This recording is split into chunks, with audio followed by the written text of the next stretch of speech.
Welcome to the call, everyone. Jeff St Laurent once again with the Tuesday call, and I always love to get to know a little bit people. Have some good conversations before we get started, and kind of know where you're coming from, especially around today's topic and how to handle the money objection. It's a really, really big one, and so hopefully, by the end of the call, I can give you some really good points. And a lot of it is just understanding it so you actually don't get it at all. As always, the calls are recorded. I post them on my university, so you know everything and how to locate it. My website is sellingcoaching.com, and once you go there, you can check under the university, and I have all the Tuesday calls there with a lot of other videos as well for helping you guys out as I help coaches transition to a full-time business, and of course, really focusing on the relating everything back to the selling aspects, and that's always the most challenging piece is the selling aspect. We're selling ourselves, so understanding that, especially as we talk around, the objections, and especially the money objection today, which is typically the most common objection people will get in a business like ours. So you can check there for the call recordings, and while you're there, if you're not a member of my Selling Coaching private Facebook group, I'd at least love you to check it out. Right at the top of my website, sellingcoaching.com, you can check out this banner right there. Click, it'll bring you over there. And if you read the description, you can always request to join, and a lot of great places we can do and interact as well. And then lastly, if any of you are really in the mood and fired up for the last quarter of the year as we go into it, to really take your coaching business to the next level and really work towards that transition, I'm definitely available for one-on-one mentoring, and also I have a nice group mentoring program as well. So with that being said, diving into the topic of handling the money objection, it's interesting as I thought about this topic, and as I talk about this, one of the things you might notice today is I'll definitely talk about it, but when you think about objections in general, one of the things you want to realize is when you get an objection at the end of a complimentary session, and that's really what we're thinking about here is that typically when we offer someone coaching and we're asking them if they would consider buying, typically, or at least this is how I'd recommend it, it's after we've given them a complimentary session. People call it discovery calls, etc. But whatever you call it, it's a free sample, right? Basically, but it's an opportunity for them to just get a feel and experience what coaching is. And then we go through the call, and then at the end is typically where we go, okay, so here are my prices, and here's what it costs, and are you going to hire me now? Let me just say it like this. When we get to the end of that process, whatever you went through to get there, if you're getting an objection, and get money objection, whatever objection, even another most common one is I need to think about it. But whatever the objection is, especially the money one, is all that really is a sign of is that somewhere along the way, you most likely didn't take the time enough to qualify this person, qualifying meaning how serious are they, number one, about what they're looking to accomplish in their world, whatever you coach people on or work with them on. So number one, how serious are they? In other words, how badly do they want it, right? And then that's the need, in other words. And the other piece is what we qualify for is the timing of that need. Meaning, how badly do they want it, and how badly do they want to do it right now? Meaning, like, now is the time. Not last week, not maybe next week, or once spring hits or summer hits or whatever, or after this blah, blah, blah happens. It's like right now, right? So when someone has a need and the timing is right now, that's when they buy something. That's basic sales right there. So if we're getting an objection at the end of the complimentary session, what that means is, like I said, we've most likely failed to qualify those two things. And then the third thing, which is vital, meaning once we've found out that they have a need and they want to do something about it, and obviously we can help them with that need through our service, let's call it coaching, then the third thing that we most likely failed to qualify is why are they considering hiring us as a coach? This is a big one, right? So they might have a need, and they might want to do something about it now, and we might be having a complimentary session with them. But did they come into the complimentary session because, meaning in other words, are they having this call with you because they're considering hiring you? That's a really big point. A lot of people might have conversations, and however we met someone, through referrals, through networking, through whatever, and then through a series of, let's say, conversations, whether virtual or on the phone or in person, doesn't matter, we set up a complimentary session. But I find through working with coaches and as I mentor them over the years, and this is what I did way early on, is I was inviting people to the complimentary session, but I didn't really qualify well their need and their timing. But more importantly, I didn't really ask them straight out, flat, why are you considering hiring me as your coach, right? In other words, before I even invite someone to a complimentary session, I want to find out their need and their timing, and then I'll ask them and say, would you consider working with me? Based on what I'm seeing you're looking for, to go after and what you're looking to accomplish, would you consider working with someone like myself? Would you consider hiring someone like myself to be your mentor coach or your coach? Say, ask them that. If someone broaches it and say, like, well, do you offer complimentary sessions? Or, even if you say, well, hey, do you want to have a complimentary session? Because a lot of coaches do it that way. And then they go, yeah, sure. All right. At that point, typically they just jump right in and have the complimentary session. But I want you to start thinking about the complimentary session as something you're giving them because they're considering hiring you. Not just because they want to see what coaching is about or they want to give it a feel, but it's like you want to give that out when they have the need and the timing and you understand it, but more importantly, when they're considering hiring you. And so if you say, would you like a complimentary session? And they say yes, you say, well, I'd love to give that to you. And then you could say something along the lines of, typically, I do complimentary sessions when someone's really going after something and they really want it badly, and when they're considering hiring me as their coach. Is that something you're in the place for, or is that something you would consider? Is that something that you might find value if you found out more about that? Having someone on your side to help you with that.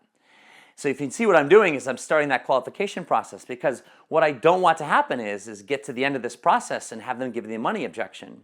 So I'm going to get into that in a little bit later about what it really means. But I'm trying to give you this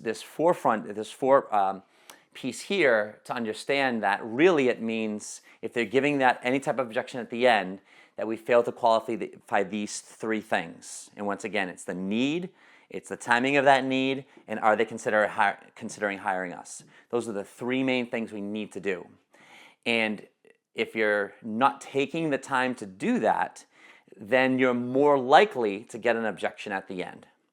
That's it. And for those of you that have worked with me and I've taken you through this process, if you've ended up hiring me or working with me, before I give you that complimentary session, it's almost like I want you to really prove to me, with whatever you're going after, like how badly you want it and why you want it so badly and why right now. And then even in the conversations I have with people, I'll even say, I'm like, so, would you consider working with me? And if they say yes, I even further qualify. I'm like, great, so why? Why me? There's so many other coaches out there. There's plenty of other people I'm sure that could help you, do something with your business, etc. But why me? Why are you considering hiring me?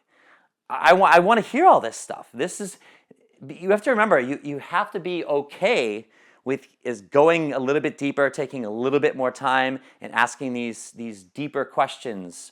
These are the questions that people typically are afraid to ask, because typically as coaches, we're afraid to hear no. Maybe that's not the right word, afraid, but we don't want to hear no. We want to hear yes.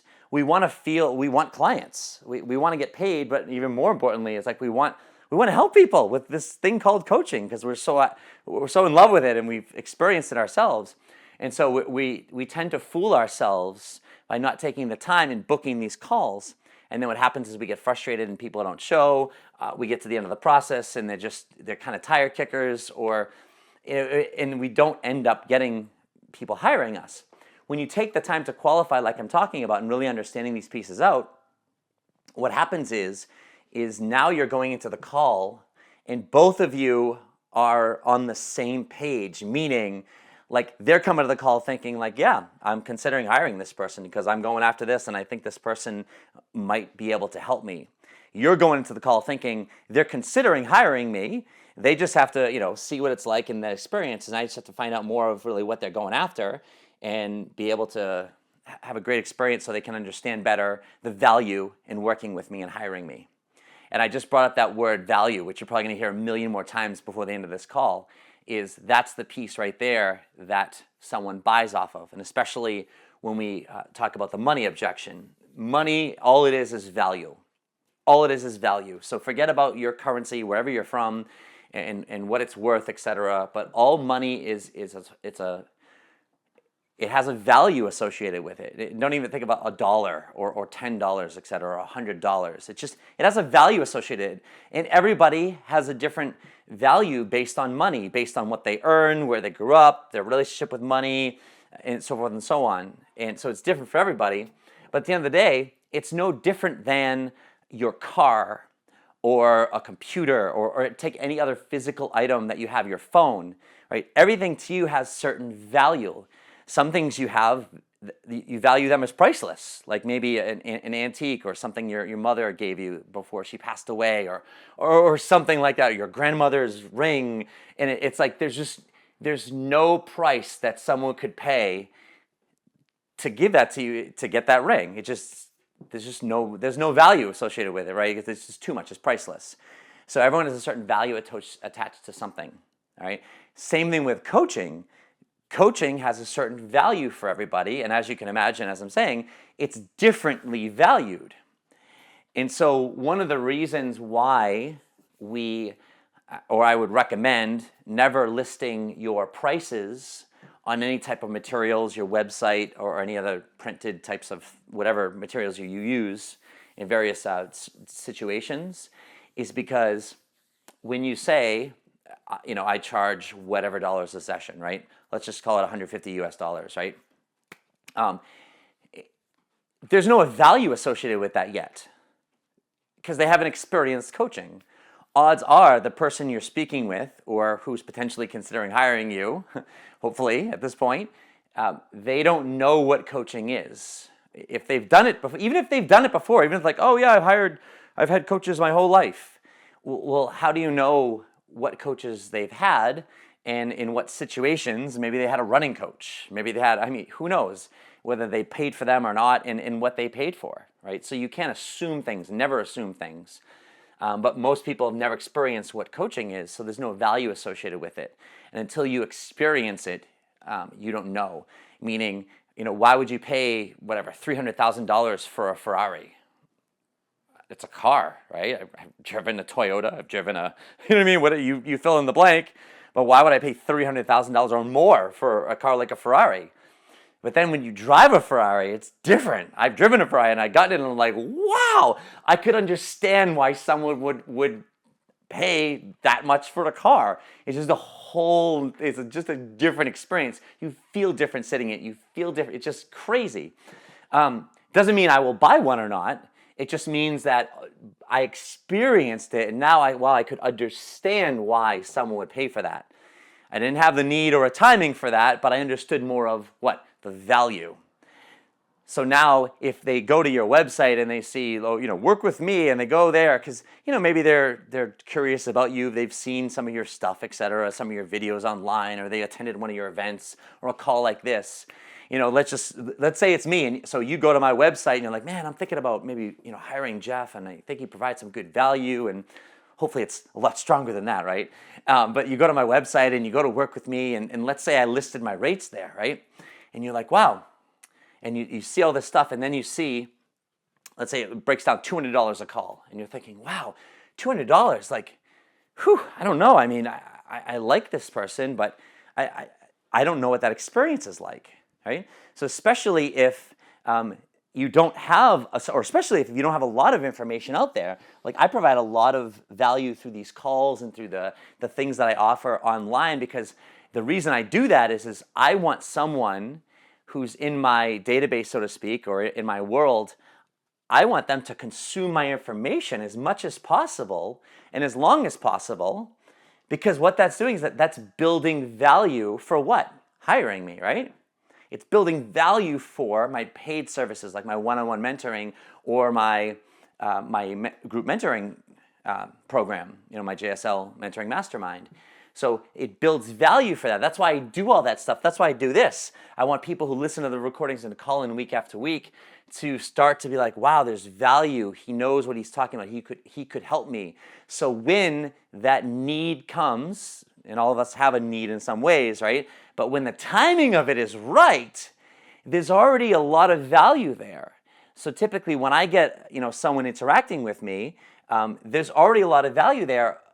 And what I'll say this is, and I'll share this, is there's a big difference when someone comes to me right now, let's say who's in the market where the timing and the need is there, let's say, and they want to work with a mentor. There's a big difference in the person who doesn't know who I am or has maybe just seen me or just been exposed to me fresh versus the person who's been in, let's say, my selling coaching group, who's been on some of these calls, who'd listened to a handful of them. There's a big difference in that person. Meaning the person who's consumed my information, it's almost like they're ready. They know the value. They want to work with me. It's already built in because they've been a member. They've consumed my education and they believe in me. They trust me, etc. Versus the people that haven't. They're interested in a mentor, but they don't know me. They don't know what I teach. They don't know what I can really do. So it's a completely different call, even from the beginning or even in the interaction. And that's why I'm a big advocate of teaching you guys to do things like I'm modeling as well, and getting that information out there is because and get them into your audience and build that community and interact with them. And that what happens is over time, their timing becomes now. And when you're in front of them, that's when there's value there, or there's already that built-in value. So this is all this education that I do here and that I'm teaching you to do. In other words, that's doing a lot of legwork for you in building value over time. So then when that person comes to you, they're much more likely to hire you, or let's put it this way, they're much more qualified and they're much more interested in you. And that's a big piece. I always go back to that value, right? So that's why when I say don't list your prices, people don't understand what that is. So that's why we offer that complimentary session so that they can be able to experience, like I said, driving that Ferrari, and they go, wow, that was amazing. And so that's a big piece now. So now we get to that point where, let's say we've qualified them well. We've done our part and we've qualified 3 things. I reiterate, right? Their timing, the need, the timing of that need being now, and then whether they're considering hiring us or not. So now we get them to that call and we have a great experience. And this is the biggest pieces. When we will get a client and when they're most likely to buy is at the end of the complimentary session. Not a week later, not, I'll think about it later, or I got to get my finances in order later. It's at the end of the complimentary session. That's when they're ready to go or not.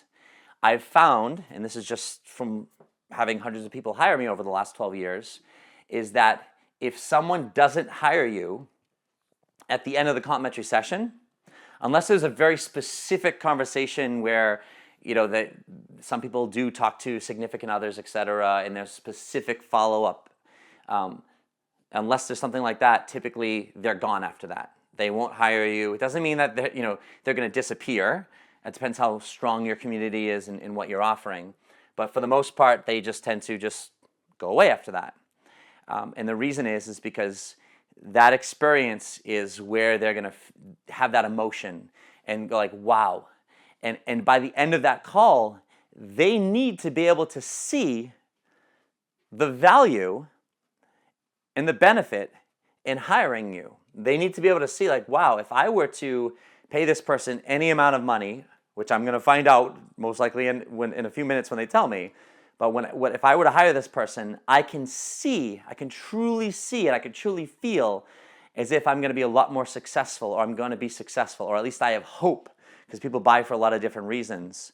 Or I have someone on my side, or I have that person who can finally just listen to me, or I finally don't feel judged, or I finally can feel like I can talk to someone who's out of my circle, who isn't judging me, right? There's value placed in a lot of different places for people in terms of why they buy. But any of those are the typical ones that I just mentioned there. So if they can really start to see that and feel that, that's when they're genuinely interested in learning more. And when someone really wants to do something, when someone really wants to buy, they want to buy. And I know that sounds really profound, but what I mean by that is that when someone's ready to buy, they're going to buy. They're going to want it. And the reality is, if we think about it, what are we charging for our coaching rates? And I always recommend starting off, if I'm talking US dollars, between 125 to 150 or so. And then as you gain more experience, this also depends on your market, et cetera. But for the most part, 125 to 150 US dollars, up towards 200. And you can go beyond there depending on different markets. But that's where, based on a lot of different reasons, what I recommend to start with. But some people, even if charging less than that, let's say $75 or $100, US dollars a session, when you think about it, those prices aren't ridiculous. It's like, oh my God. I mean, some people, they don't create a lot of income, and it's a stretch for them, and it's definitely something, a want. In some cases, it's really a need for some people, but it's not a need like, I got to pay my mortgage, or I got to make my car payment, or I need to go grocery shopping, right? Those are like survival needs. But at the end of the day, this is something typically above and beyond that. People typically don't invest in themselves. It's a certain type of person who does that. But the rates that we're charging, and let's just call it between $75 and let's say $200 a session, it's not ridiculous. You hire a personal trainer. What's a personal trainer? $50 to $100 a session, depending on where you're at. You go to a massage. What's a massage? Probably $75, maybe $100, a little less, right? Same range, right? Women, you get your hair done. Gosh, that could be $200. Now, granted, you don't do that every week, but the point is when you're hiring a professional who specializes in a certain service, et cetera, something like that, the range is a very similar range. All we're doing is we're saying, hey, we're doing a group of sessions at a time, and here's what that cost is, right? So there's typically a package price. But what I'm trying to show you is that the prices we're charging aren't ridiculous. It's not a Ferrari. We're not saying, hey, you can work with me for 9 sessions for $20,000. Like, all right, people can sell that, but you have to have a very specific market with a lot of value associated with it. And now you're talking, the whole price range. We're not saying that, though. We're saying, hey, you can hire me for 9 sessions for $1,800. You can hire me for, 9 sessions for $1,200. It's a very reasonable expectation around that price range. And the reason I just took a little time to talk about that is that if someone's giving you the money objection, what that means is most likely you didn't qualify the 3 things I said earlier. And at this point, let's say you did that. Let's say you qualified them really well.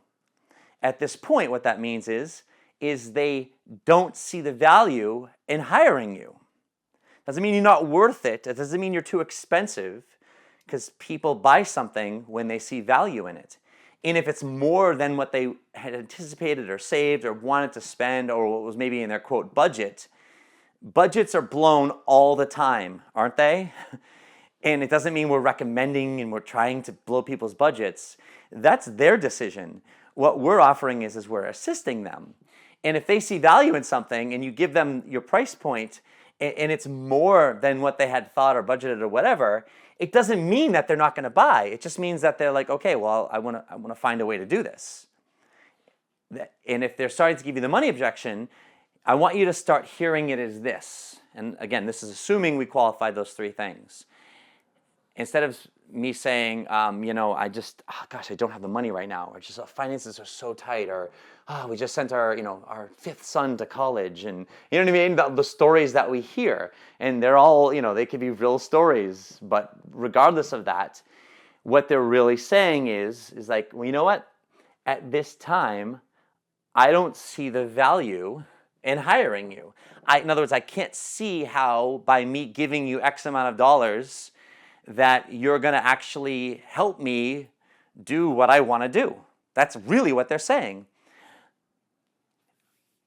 During the complimentary session, one of the things I'm always looking for in trying to understand with somebody is, once I've understood that, yes, they're considering hiring me, what are the things that that the kind of like on their checklist, so to speak, what are the things that are going to be the most valuable for them in hiring a coach? So if what do you need to see? What do you need to understand? I like to ask this question early on in a complimentary session. What are the things you need to understand, or what are the things you need to see in order for you to want to hire me?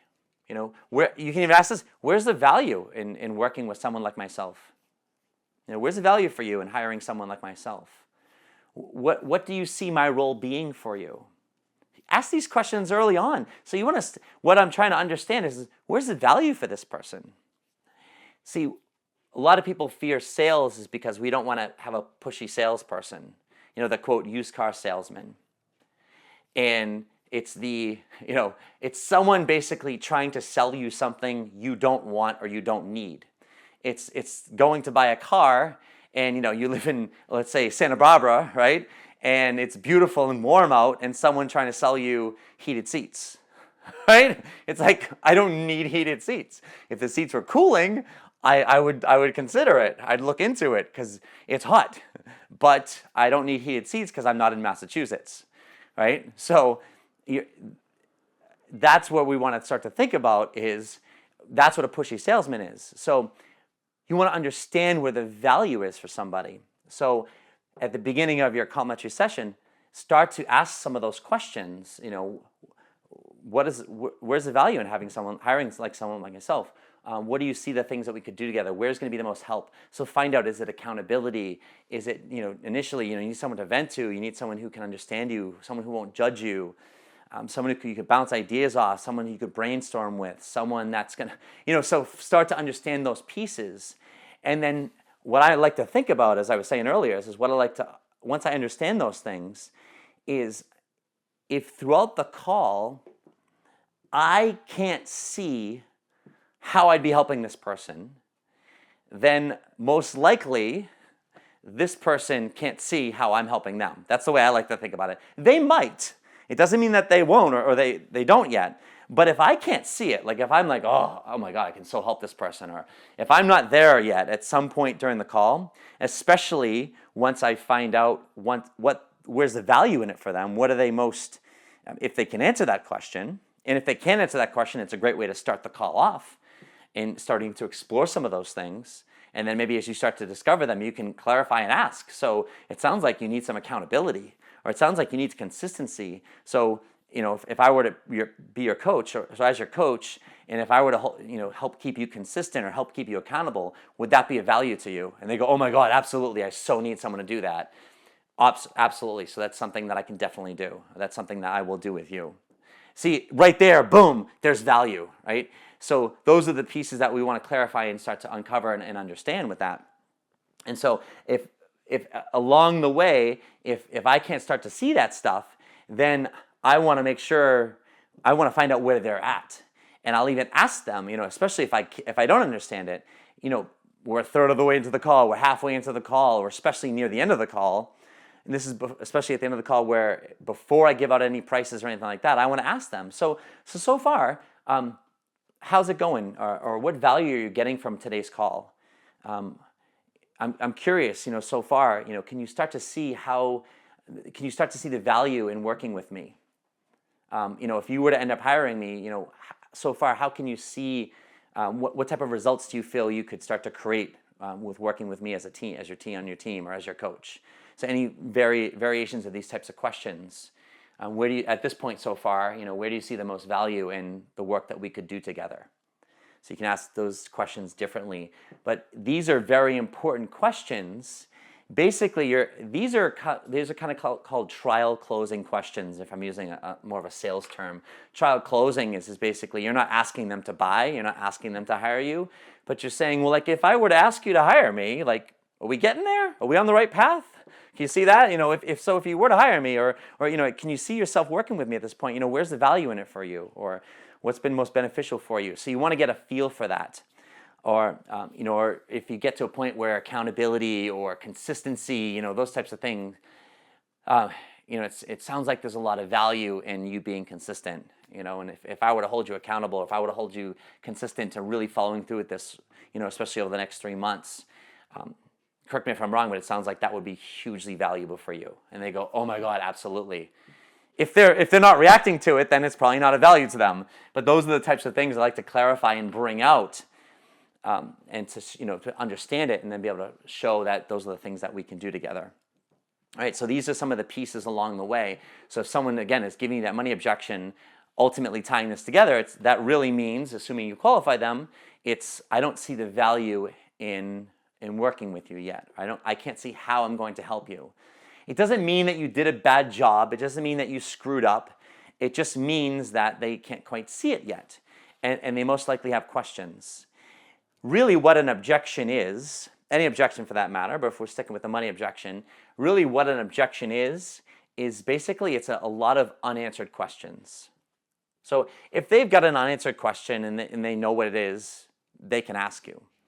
But over the course of their experience with you, meaning from initial interaction, meaning whenever they saw you or was referred to you or you started communicating before you even offer the complimentary session, through till now, even through the complimentary session, if at any point along the way they had questions, concerns, or anything around that family of thoughts that were unanswered, what happens is they build up and they get more complicated, and they don't really know where to start. They don't even know what questions they have. And so at this point, they're just like, they don't even know what to say. And that's why people give an objection, is they don't really even know. They're not feeling it. And if you were to ask them about it, they might not even really be able to vocalize it at this point. So it doesn't mean that if you get the money objection, you're screwed. You know what I mean? It just means at this point, the last thing we want to do is even if you notice, a lot of what I'm trying to teach you here today is not dealing with the money objection when it happens. Is if you notice, I'm really focusing on 90% of the content, all of it so far, is how to prevent it or not even get it in the first place, right? Because if you never have to get it, isn't that great? And I will tell you, I never get the money objection anymore, and I'm using that word never. I never get it. If anything that happens around money is, I really want to hire you, money's tight right now, I need to find a way to make this work. I need to make sure that, my husband, my wife, my significant other, I just want to run it by them, before, I make this type of investment, because we talk about these things. And then it's more of a clarification around like, okay, what do you anticipate them saying? I'm curious, type of thing. Like, oh, they're going to be supportive, but it just, I just don't go spend $2,000 before it's one of those things. Or it's like, okay, well, let's work out a payment plan so that works with you, so you don't have to let money come in the way of us working together. And they're like, yep, and we figure out what works. That's all I have to deal with money, because I take the time and qualify them so well. So that's really where I want to get you to with the stuff I'm talking about is take the time to qualify them really well. As you go through the complimentary session, start to understand, where is that value. If you don't understand, ask them where that value is. And then at the end, you're much more likely to not get the money objection or never get it at all. It's possible. It's possible. And that's due to the things that I'm talking about here. So if you're getting to the end though, and you do get the money objection, one thing I want to give you about this is the 10% how to actually handle it if you get it, right? The other 90% is really the preventative stuff, and you want to be preventative. But if you do get it, one thing you have to understand is like I said, I want you to hear it differently, meaning basically I don't see the value in hiring you yet. At this point, one thing you want to understand is that everybody has the money. Everybody has the money. They might say they don't have the money. They might think they don't have the money. They actually might not have the money in the sense that they don't have just the cash of disposable income sitting in their bank, right? They might have to borrow it, use a credit card, blah, blah, blah, right? However, everybody has the money for things that they value in their world. Because I guarantee you, they're going to hang up that phone after they said, gee, I don't have the money, or things are so tight right now.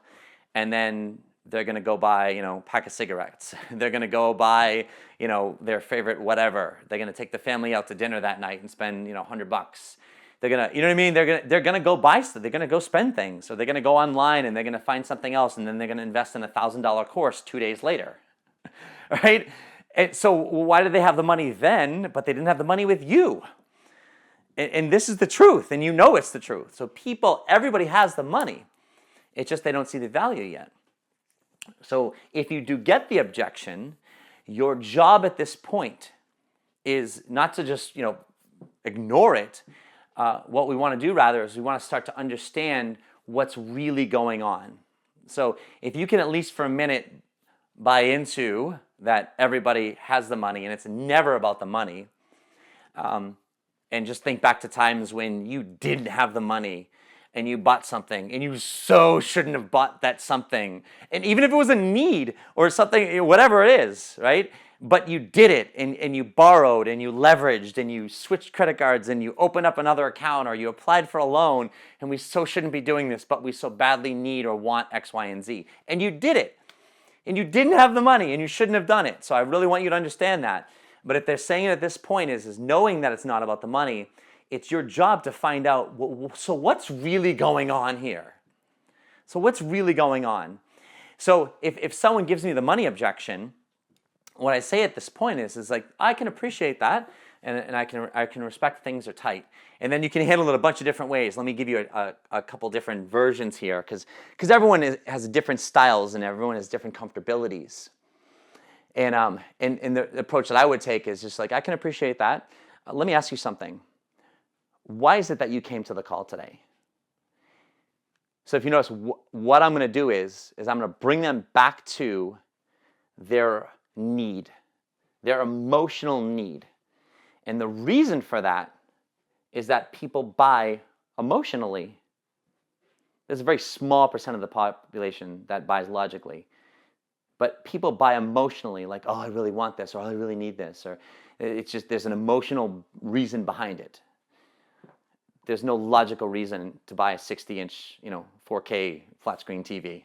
Right? There's no logical reason. Well, we have a really big room, right? I mean, it's an emotional buy, right?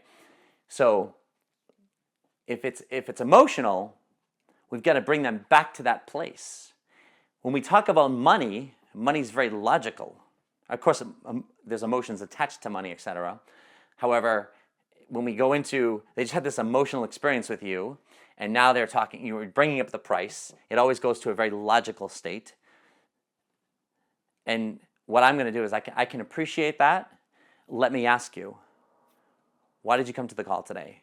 Or, when you came to the call today, you said you were really wanting to go after X, Y, and Z. And it sounds like you really want that bad. Is that true? Tell me more about that. Or it sounds like, I want to get them talking about that again. And I want to get them to get back into that emotion. And I'm like, all right, so I can tell you really want that. So let me ask you, from the time that we had today, can you see how hiring me would help you with that? This is a really hard question to ask, because you're basically saying, did I do a good job? You're basically saying, do you see the value in with what we did today? So you're saying, like, I can tell you really want that.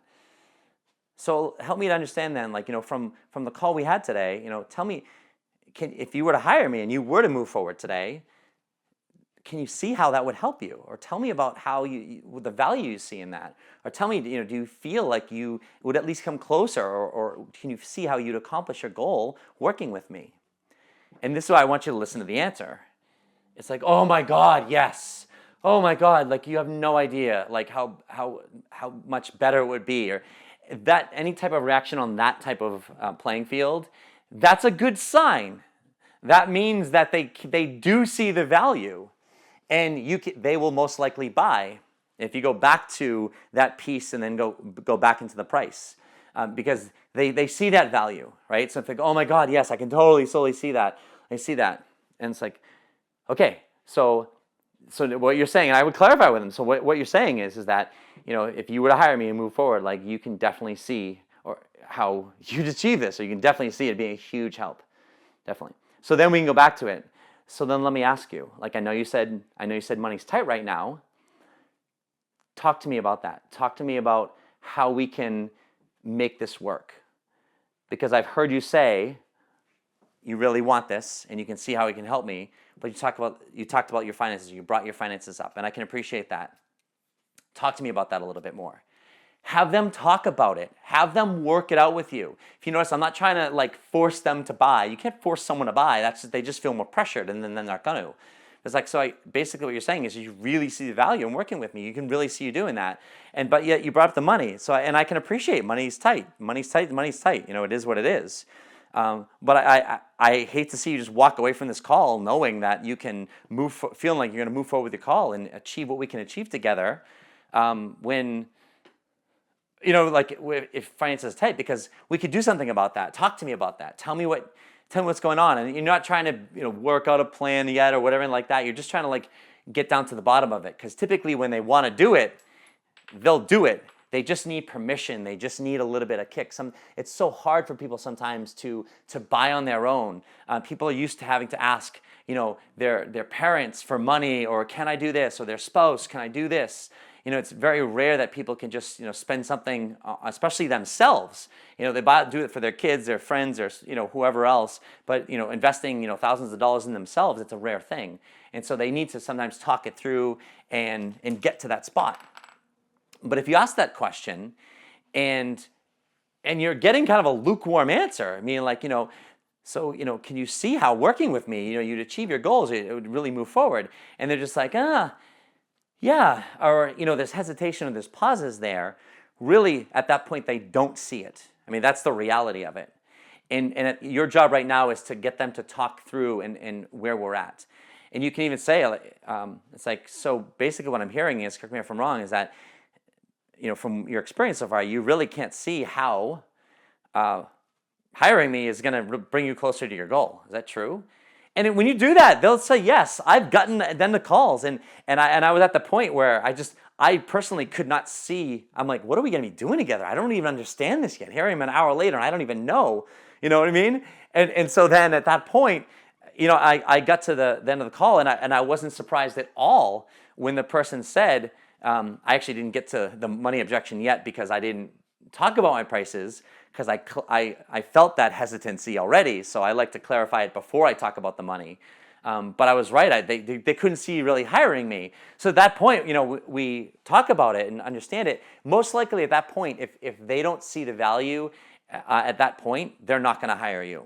You can get them to talk about it and understand it, but it's like you can't backpedal. You can't try and show them the value now in the last 5 minutes of the call. It doesn't mean it's a total loss, but at least you can understand where they're at. And at that point, you want to be able to get off the phone understanding that they just don't understand. It's different getting off the phone with a no and understanding that they just didn't see how it would work out, or they just didn't see how hiring you would help them. Or even if they could see it, it wasn't that compelling. Because sometimes, after you drive the Ferrari, it's like, it was great, but I just really don't want to buy it. That's a possibility too. But at least now what's happening is you're getting down to the real reason, and you're starting to understand more of what's really going on. If you leave the call with just, I don't have the money, oh yeah, all right, well, okay, all right, well, thanks, bye. You never really got down to what it really was. And that's our job at that point is to find out, if you do get there, well, where are you at? And tell me what's going on. Another quick way of saying it, and then I know we're going to open the call up, just I want to hear from a few people wrapping this thing up, but I could talk for days on this, literally. But another way to handle the money objection, and I've done this many times before, via email, going back to people, and then also live on the phone, is I can, someone says, I don't have the money, finances are tight. I can say, I can appreciate that.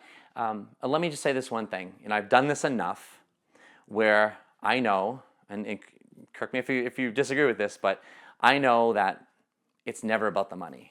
Really what happens is at this point, if people are talking about the money, is they just don't see the value in buying or hiring myself.